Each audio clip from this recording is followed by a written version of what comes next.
Bonjour et bienvenue sur Speaklo.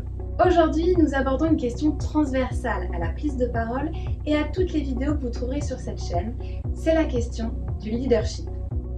Votre discours, c'est votre moment. Vous devez être maître de ce qu'il se passe. Allez au-devant de votre prise de parole et de votre public. Vous ne devez jamais être en retrait. Vous devez venir nous parler et nous embarquer. Mais comment faire concrètement pour être leader de sa prise de parole?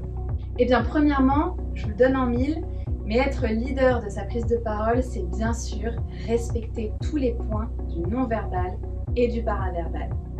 Soyez ancré, solide, tonique, énergique, ouvert. Ayez une gestuelle ample, un regard franc, soyez souriant. Ayez une voix assurée, audible, rythmée, naturelle. N'oubliez pas que le non-verbal et le paraverbal, c'est s'assurer de renvoyer une image impactante et donc une forme de leadership. Deuxièmement, être leader, c'est être leader de son contenu, de son déroulé. Et pour cela, vous devez avoir un fil rouge très solide, un filet de sécurité. Vous devez faire un travail d'organisation, construire un chemin de fer de votre discours qui va vous emmener d'un point A à un point Z, sans être trop perturbé entre les deux et surtout en étant toujours dans un état d'esprit d'avancer.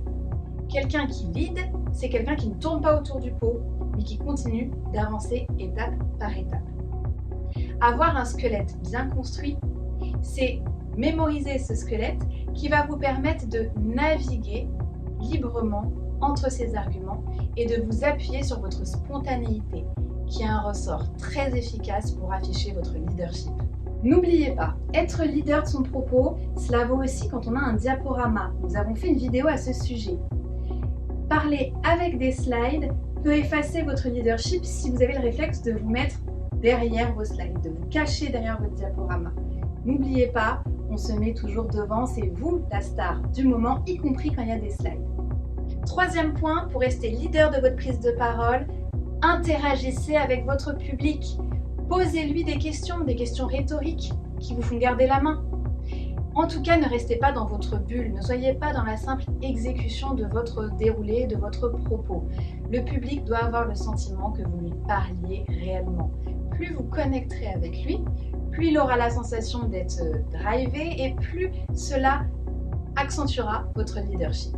Et si vous faites face à des questions déstabilisantes, là aussi, cela peut être l'opportunité de raffermir votre leadership. Lorsque vous êtes perturbé par une question, le tout, c'est de prendre acte, de prendre en considération cette question, montrer que vous l'avez entendue, écoutée et que vous allez y répondre. Mais le moment de la réponse, c'est vous qui décidez quand il aura lieu. Rien ne vous oblige de répondre immédiatement. Prenez le temps peut-être après votre intervention de résoudre cette question. Cela sera plus pertinent et protégera votre leadership. N'oubliez pas, être leader, c'est maîtriser le plus possible le moment de votre prise de parole, mais aussi vous amuser dans ce moment-là. Et pour cela, ayez conscience de vos points forts et travaillez vos points de vigilance grâce aux vidéos que vous trouverez sur cette chaîne. Je vous retrouve dès la semaine prochaine pour une nouvelle vidéo Speaklo.